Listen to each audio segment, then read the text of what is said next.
আল্লাহ বলে, গোলামেরা শোনো শোনো, যে সমস্ত অমুসলিম তোমাদের সাথে ধর্মযুদ্ধে লিপ্ত হয় না, তোমাদের বিরুদ্ধে যে সমস্ত অমুসলিম অস্ত্র ধরে না, যে সমস্ত অমুসলিম তোমাদেরকে তোমাদের জন্মস্থান থেকে ভূখণ্ড থেকে তাড়িয়ে দেয় না, তাদের সাথে ভালো আচরণ করতে আমি আল্লাহ নিষেধ করি নাই।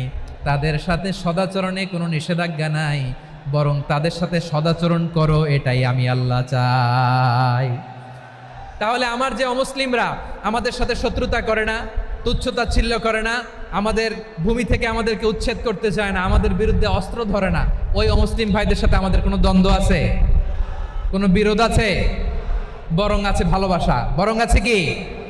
এই ভালোবাসা দিয়েই আমরা বিশ্ব জয় করব। রাজি আছো মুসলমান? আমাদের পুঁজি ভালোবাসা। আমাদের পুঁজি কি?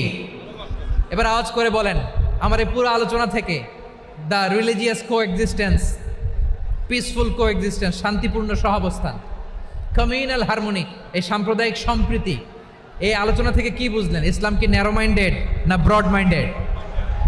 এই ব্রড মাইন্ডেড হৃদয় নিয়ে ভালোবাসা দিয়ে আমরা বিশ্ব জয় করতে চাই। রাজি আছেন?